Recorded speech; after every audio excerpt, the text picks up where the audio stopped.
Саламатсыңарбы, урматтуу окуучулар, кезекте кыргыз тили сабагы. Урматтуу окуучулар, бүгүн биз этиштин орфографиясын үйрөнөбүз. Өзүңөр билгендей, этиш сөз түркүмү бар, кыймыл аракетти билдирет. Ал эми анын орфография деген эмне? Демек, туура жазуу. Демек биз ошол этиш сөз түркүмдөрүн, этиш сөз түркүмүн же болбосо сөздөрдү туура жазуу боюнча бүгүн маалыматка ээ болобуз. Биринчи эреже катары негизи туура жазуу эрежелери бар. Этиш сөздөрүнүн биринчи эреже катары этишке уланган мын мүчөсүн кыскартып жазууга болот дейт. Мисалы, төрөлгөн, төрөлгөнмүн, барам, барамын, туулган, туулганмын. Демек, ошентип кыскартып анан толуктагы жазууга мүмкүнчүлүк берет экен. Ал эми экинчи эреже үндү менен бүткөн этишке ар мүчөсү уланганда созулуп жазылат. Ал эми үнсүз менен бүткөн этишке ар мүчөсү уланганда созулбай жазылат. Баарыңар билгендей, ар деген мүчө бар. Карагыла, ойно, ойнор дейт. Ойно деген сөздүн аякчысы о тыбышы үндү тыбышпы? Албетте үндү тыбыш. Ал эми ошол үндү тыбыш менен бүткөн этиш сөзгө ар мүчөсү уланат. Ар мүчөсүнүн баштапкы тыбышы а тыбышы үндү тыбыш болот. Демек созулуп кетти. Кийинкисин карагыла. Кел дегенде л тыбышы үнсүз тыбыш. Ал эми ага уланган мүчө үндү менен башталат, бирок үнсүз менен бүткөндүгү үчүн ал созулбайт экен.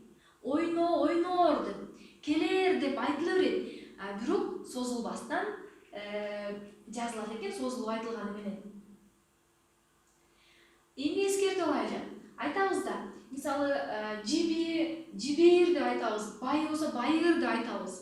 Ал бир күнү менин сөзүмө жибир, кепке келер деген мааниде болсо. Бирок жана и тыбыштарынын созулмасы жок, өзүңөр билгендей, ошондуктан аларга ар мүчөсү уланса деле созулбастан жазылат. Эстен чыгарбайбыз, урматтуу окуучулар. Үчүнчү эреже.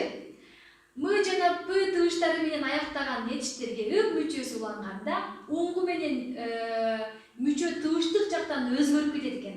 Карагыла. Теп деген теп, тап деген карайлы. Тап деген бул суроого жооп тап десек болот.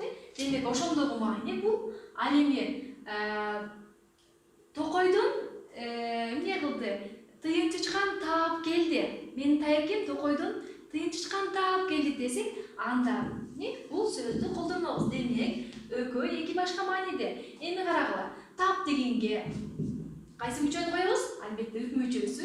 Үп деген мүчө бар, чакчыл мүчө бар. Андан карагыла. Табып болбостон, тап деп табып болбостон, табып келди, менин таякем токойдон тыйын чычкан табып келди дебестен, тап келди деп жазылат. Тап келди. Демек, уңгу менен мүчө тыбыштык жактан өзгөрүп, мына ушундай жазылып калат. Унутпайбыз. Төртүнчү эреже.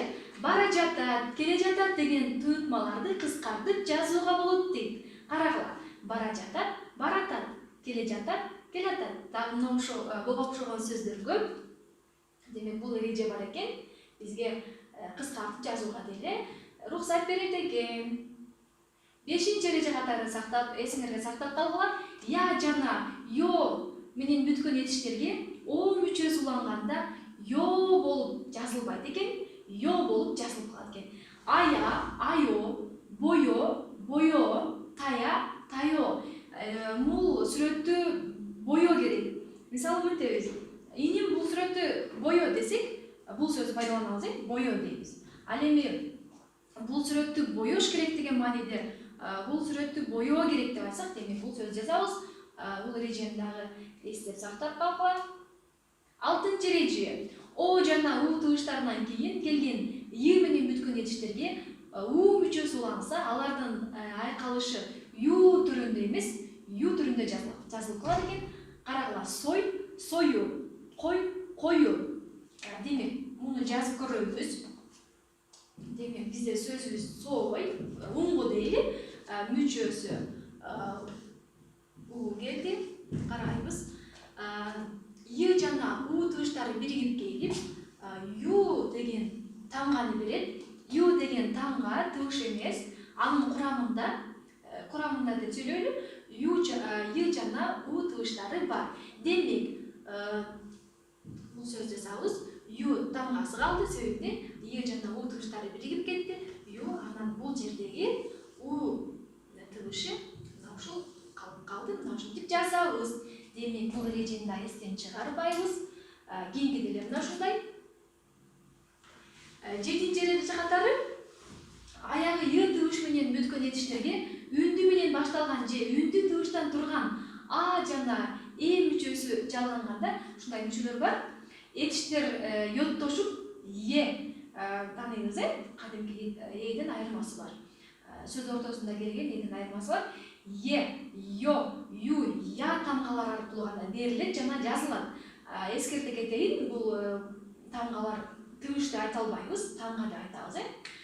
Карагыла, сой, соёт, чой, чоёт, жай, жаят, жый, жыйыр дейт. Так, жай деген сөздү алайлы. Эмне кыл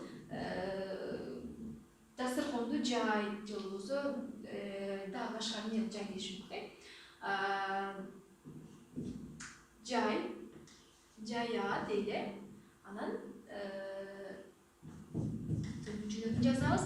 Карагыла, жанагындай эле эреже е жана а тыбыштары кошулганда я деген тамганы берип калат. Тамга дейли. Демек, я тамгасын жазабыз. Анан жаят. Мына ушундай. Демек, бүгүн ушул кыскача видеодо силер этиш сөз түркүмдөрүн, жазылуу эрежелерин эсиңерде сактап көнүп калдыңар деген ойдобуз. Мындан кийин бул сөздөрдү жазганда бул эрежелерге баш ийип, ушул эрежелердин негизинде жазасыңар. Кийинки сабакта жолугабыз. Туура жазып жүрөлү. Саламатта калгыла.